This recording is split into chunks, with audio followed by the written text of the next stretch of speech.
अस्सलाम वालेकुम। हैप्पी किसान पाकिस्तान तो खुश आमदीद। और जी दोस्तों, अज मैं तुहाडी खिदमत च टमाटर और कपास का फील्ड जोड़ा है वो मैं अपने दोस्तों विजिट करावांगा और इस फील्ड के बारे चंद मालूमात जड़ियाँ मैं अपने दोस्तों को देंगा जी। और जी दोस्तों, इस टाइम कपास और टमाटर जोड़ा है फील्ड के इकट्ठा नज़र आ रहा है और टमाटर की तुसीं फ्रूटिंग भी देख सकते हो, बैड वाला टमाटर लगा है। और जी दोस्तों, ये नवंबर ਦੇ ਵਿੱਚ ਇਸ ਫੀਲਡ ਦੇ ਵਿੱਚ ਮਟਰ ਲੱਗਾ ਸੀ। ਮਟਰ ਵਾਲਾ ਫੀਲਡ ਹੈ ਜੀ।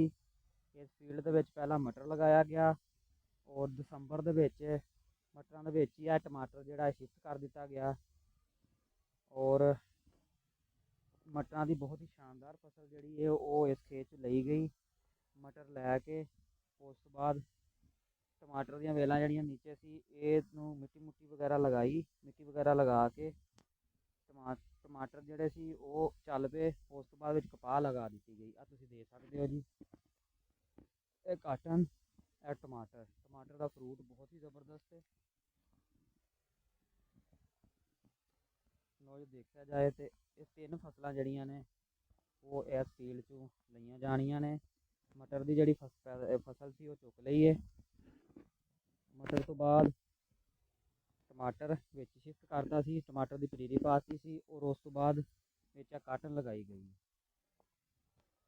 दोस्तों, बहुत ही ज़बरदस्त है मैनेज किया हुआ फील्ड है जी। तीन फसलां इस फील्ड चों लै लियां गई जी। जैसा कि मैं अपनी वीडियो के पहले भी जिक्र करना हुंदा वा कि महंगाई जिहड़ी है बहुत ज़्यादा हो चुकी है। डीजल के ही बहुत ज़्यादा खर्चे आ। जे आपां इहनूं पैली नूं बार बार वावांगे तो डीजल के बहुत ज़्यादा खर्चे आ।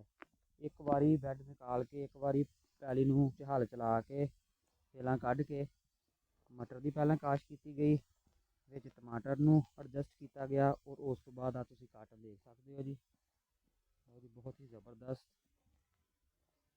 प्लानिंग किया हुआ फील्ड सी जी। और टमाटर का फल माशाअल्लाह देख लो जी तुसीं, ज़बरदस्त फ्रूटिंग है जी। और जो देखा जाए तो इस टाइम टमाटर के रेट जोड़े आ मंदे तो बाद हुण बेहतरी की तरफ गामजान ने जी।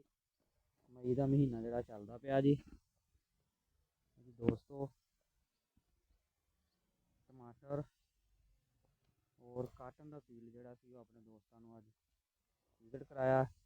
अगर वीडियो अच्छी लगे लाइक कर देना, दोस्तों शेयर कर देना। और मैं रिक्वेस्ट कराँगा जोड़े दोस्तों ने हजे तक हैप्पी किसान पाकिस्तान सबसक्राइब नहीं किया वो हैप्पी किसान पाकिस्तान सबसक्राइब कर लो, बैल आइकन दबा लो ताकि मुख्तलिफ फसलों के हवाले नाल और मुख्तलिफ फसलों के रेटों के हवाले नाल वीडियो तुहानूं देखने को मिलदियां रहन। अल्लाह हाफिज़।